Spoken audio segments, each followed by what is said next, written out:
All right, so this week we are continuing our exploration into modernism, and particularly with the two stories that we're reading this week by William Faulkner and Flannery O'Connor, an exploration of the Southern Gothic. And the Southern Gothic is it's the name of a literary movement that comes out of the kind of romanticism, like the kind that we get with Edgar Allan Poe, and the Gothic style that was popular back in the 1800s, and things like, to go back to what I said, people like Edgar Allan Poe, Frankenstein, Dracula, those types of things. But in the modernist movement, remember, we have that idea of making things new. So we have this new kind of Southern Gothic movement come into play, that is unique to the American South, local color writers. And the kind of this movement really, it uses this kind of Gothic style to explore social issues, and to reveal the kind of cultural character of the American South. So one of the defining features of the Southern Gothic movement, is this kind of cast of off-kilter characters.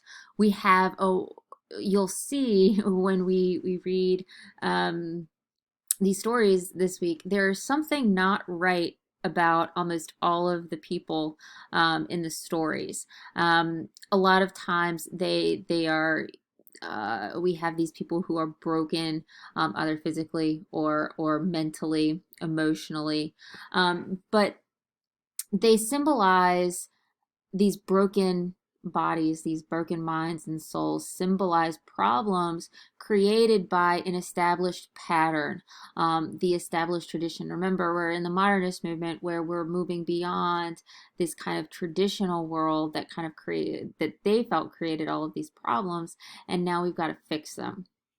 Um, and so these characters really question this kind of established idea, or these established patterns and morality, and ethical justifications, which you'll see.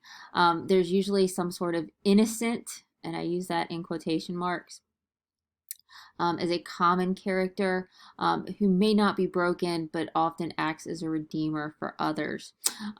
So some overlapping characteristics of the Southern Gothic literature includes isolation and marginalization, especially when we have some of our characters. There's this sense of isolation. Even I would even say imprisonment, whether that is physically speaking or mentally speaking. When we read A Rose for Emily, Emily Grierson is both imprisoned and I guess she's a warden for a different type of prisoner, but there's this kind of idea of the imprisoned person, or the isolated individual, the marginalized individual. There is this kind of characteristic of violence and crime, that kind of underpins all of these stories. Both of these stories are about criminals in one form or fashion, and especially with A Good Man Is Hard to Find, it's kind of incredibly violent. So keep that in mind. There is this idea of sense of place, and regardless, I guess what I mean by sense of place is that there is some sort of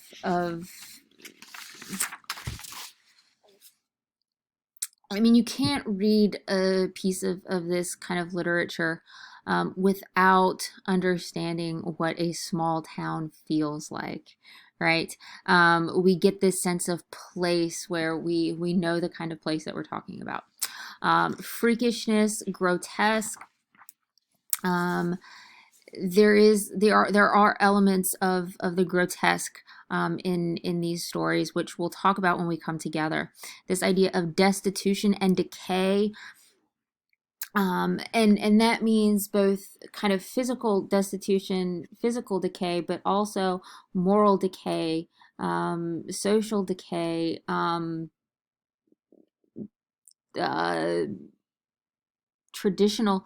traditions decay. Everything is kind of dying in a sense, and this idea of oppression. Um, I do want to say that Southern Gothic literature relies heavily on imagery and symbolism. And what I mean by that is all of these places, all of these images and things like that all have some sort of symbolic the characters have symbolic value. The places themselves have symbolic value. So pay attention to that. It is also common in Southern Gothic literature to find this idea of innocence that is surrounded by cruelty and corruption. And that has to do with the author's examination of the human condition, right?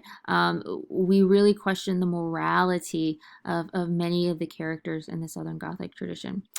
There is also a fascination with outsiders and characters who somehow veer from the social norm. And what I mean by that is there are all sorts of characters in especially in our stories, they're mentally or physically maimed in some way. You have people who are deemed socially deviant or disempowered, but all of these this like assembly of kind of oddball characters, those misfits, those kind of off kilter characters. It's used to kind of understand the human condition. So that actually, I'm just gonna keep going and talk about. Actually, no, I'm not. I'm gonna stop here. We've kind of got a background on the Southern Gothic, which is important, especially as we read William Faulkner, who is kind of the pioneer of this new Southern Gothic movement, and Flannery O'Connor, who really refines and kind of follows off. I mean, they kind of mentored each other, but I'll talk about their relationship in a little bit. But stay tuned.